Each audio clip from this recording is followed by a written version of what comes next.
Bueno, buenas tardes. Voy a dar inicio a las dos entrevistas, tanto al psicólogo como a la abogada, que nos van a aclarar las dudas que tenemos acerca de la ley sobre la salud mental. Estoy en la maestría de eh, psicología clínica con mención en psicoterapia para mi mi curso de Fundamentos de la Psicoterapia con mi profesora Steffi Llerena. Bueno, profe, aquí están los videos que yo hice y bueno, profe, espero que esté bien y un saludo cordial para usted.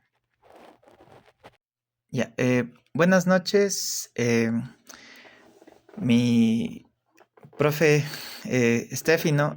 Bueno, estoy procediendo a hacer la entrevista con el profesional de la salud mental, el psicólogo Eric Espinosa. Él ahorita tiene un cargo de docencia en la Universidad Estatal de Bolívar.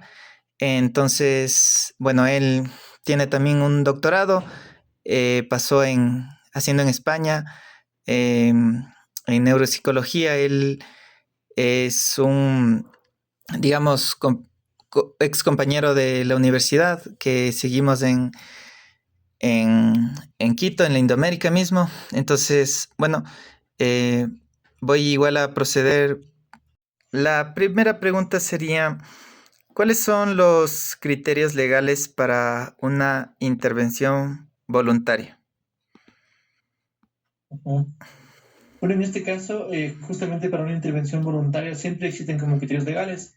De hecho, hay una ley también que nos ampara, que en este caso, supongamos que va un paciente que requiere una atención urgente, por ejemplo, en el servicio de salud mental.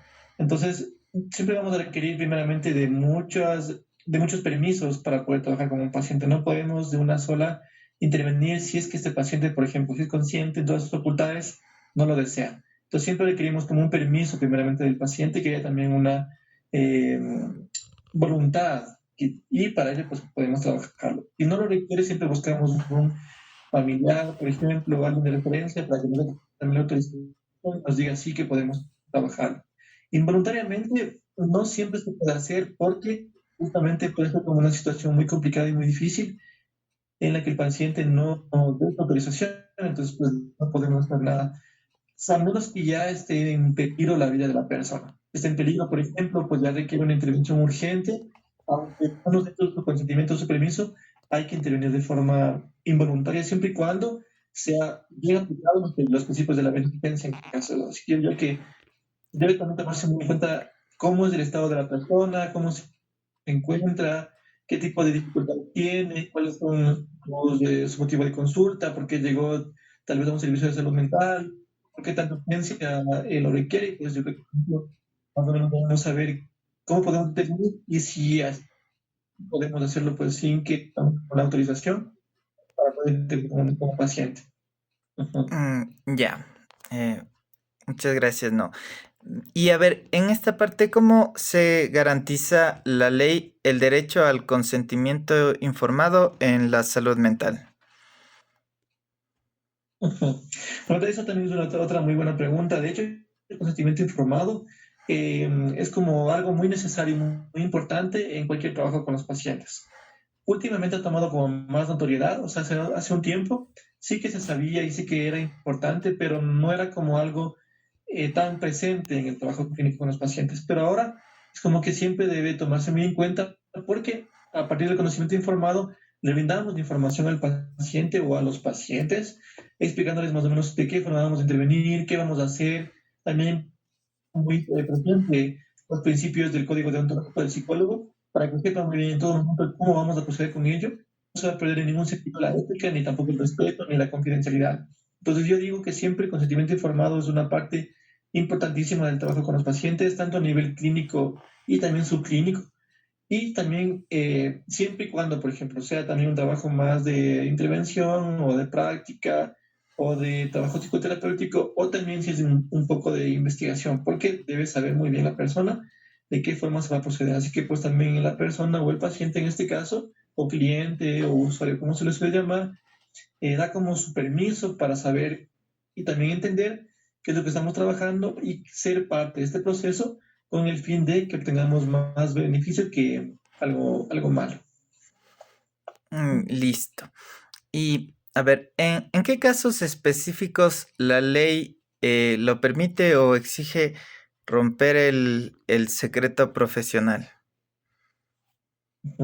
De acuerdo, bueno, eso también es otra pregunta muy importante porque siempre pasa que los pacientes que llegan cuando van a un psicólogo tienen miedo, ¿no? O sea, llegan y dicen, pues, bueno, yo como sé que lo que usted me dice, lo que yo le digo no lo va a contar a nadie, entonces siempre a nosotros le tranquilizamos y les decimos, bueno, tenemos el código de confidencialidad que no se rompe, es decir, todo lo que trabajemos, paciente, psicólogo, paciente, psiquiatra, en este caso, por ejemplo, también salud mental, es confidencial, no lo podemos decir.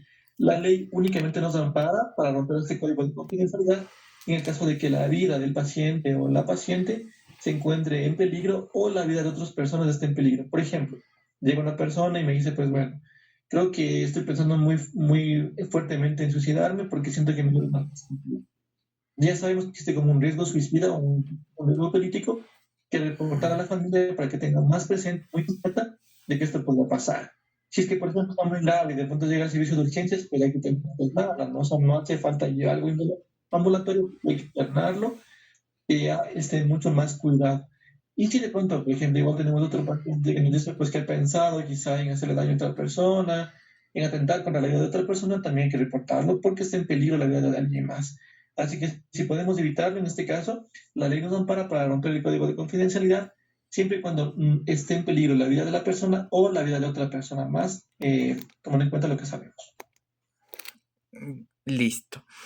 ¿Y qué mecanismos de control existen para evitar abusos o vulneraciones en cuanto a los derechos humanos? Ujú. Pero bueno, en este caso sabemos a partir de toda la historia que, bueno, a nivel de salud mental, los pacientes siempre han sido marginados, vistos de una forma muy despectiva. De hecho, siempre se les llamaba como los alienados, ¿no? Porque básicamente pues se les mandaba a lugares Mm, externos para que estén en esos lugares y no ingresen como a la sociedad, para tener como una sociedad perfecta.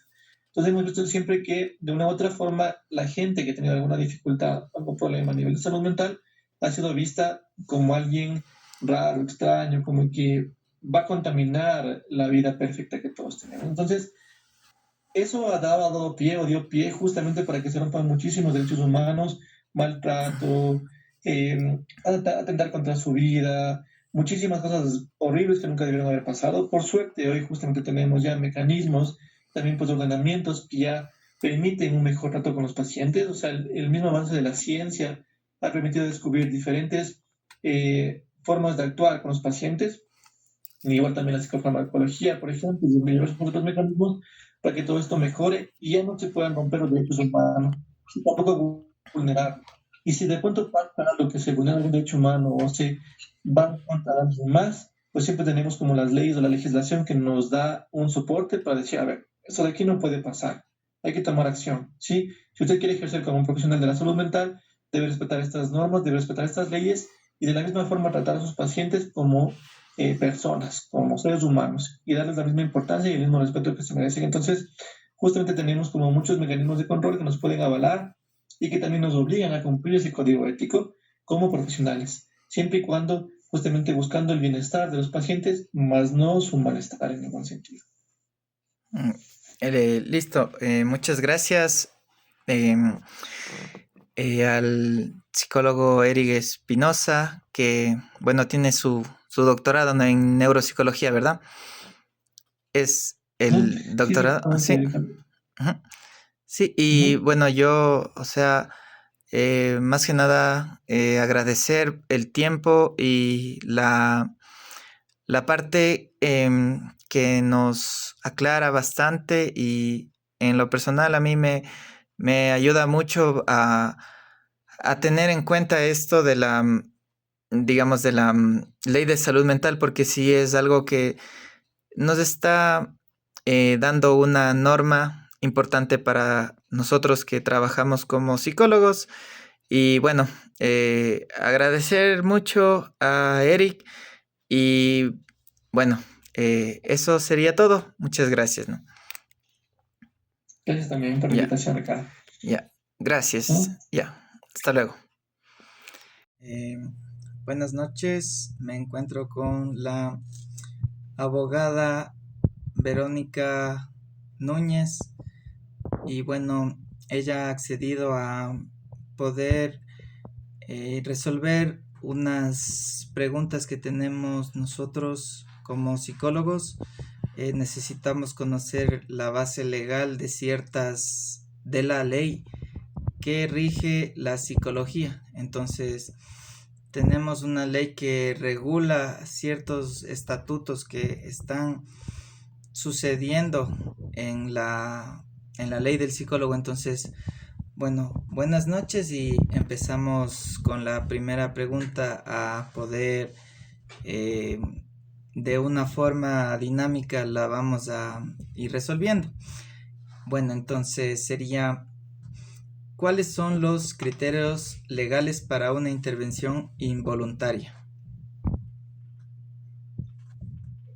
Buenas noches, estimado psicólogo Ricky Durán. Su pregunta es muy importante que sea aclarada, ya que la salud mental es un tema que últimamente ya es un tema de salud pública, ya que el gobierno está comprometido en dar asistencia médica no solamente a la salud física de las personas, también a la salud mental.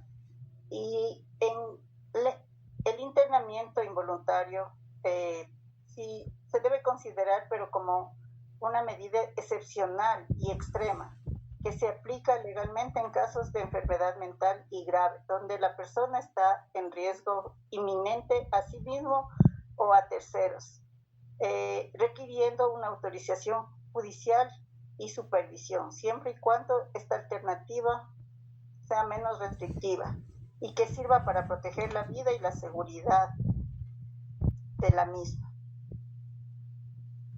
Listo, muchas gracias. Continuamos con la próxima pregunta. ¿Cómo garantiza la ley el derecho al consentimiento informado en la salud mental? En Ecuador, el derecho al consentimiento informado en salud mental está garantizado por la ley como una expresión directa a la dignidad humana, la autonomía y la integridad humana personal. El consentimiento informado, la Constitución, en el artículo 66, numeral 3, reconoce el derecho a la integridad, que incluye integridad psíquica y decisiones libres sobre tratamientos médicos. En la Ley Orgánica de Salud establece que toda intervención sanitaria requiere consentimiento previo, libre e informado, y obliga a los profesionales de la salud a informar de manera clara, suficiente y comprensible, a respetar la decisión del paciente e incluso cuando rechaza el tratamiento. La ley refuerza y específicamente el consentimiento informado en el ámbito de la salud mental, evitando abusos históricos. Garantiza también el diagnóstico psiquiátrico, no anula la capacidad jurídica. La persona con trastorno mental no pierde automáticamente su derecho a decidir. El consentimiento debe ser previo, libre, informado y revocable. Listo, muchas gracias. Podemos ver que en qué casos específicos la ley permite o exige que se rompa el secreto profesional. Bueno, el secreto profesional es una regla general, pero la ley permite o exige levantarlo solo en casos excepcionales, claramente establecidos cuando entran en conflicto los derechos de mayor jerarquía, como son la vida, la integridad o el interés superior de los niños y personas vulnerables. Cuando el paciente en realidad representa un riesgo real, grave e inmediato para su propia vida o la vida de terceros, o cuando tiene un alto riesgo de suicidio. Y solamente esta información se debe estrictamente comunicar a los familiares responsables, a las autoridades competentes o a los servicios de emergencia. Y también los profesionales de la salud deben realizar una denuncia obligatoria de estos delitos cuando se percibe que hay violencia intrafamiliar, abuso sexual, trata de personas, explotación sexual o tortura. Estas denuncias se hacen a través de los organismos competentes. En este caso, si el paciente es un niño, niña, adolescente, se hace a través del el Código de la Niñez y la Adolescencia. Si son delitos más graves, se lo hace a través de la Fiscalía. Listo, muchas gracias. Y por último, ¿qué mecanismos de control existen para evitar abusos o vulneraciones de los derechos humanos? En Ecuador, para evitar abusos y vulneraciones de los derechos humanos, especialmente en salud mental y psicología, la ley ha establecido múltiples mecanismos de control, tanto preventivos como correctivos, con enfoque de derechos humanos y el debido.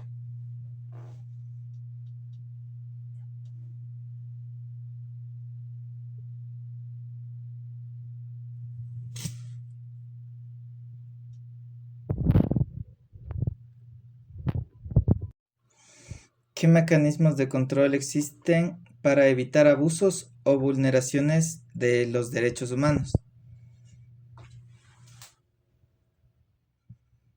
En violaciones de derechos humanos, especialmente en salud mental y psicología, la ley establece múltiples mecanismos de control, tanto preventivos como correctivos, con enfoque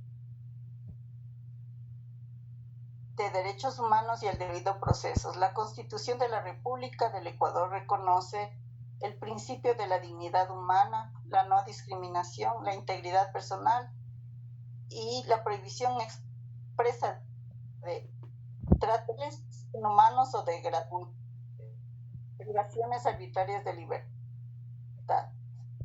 Tal debe ajustarse a estos principios.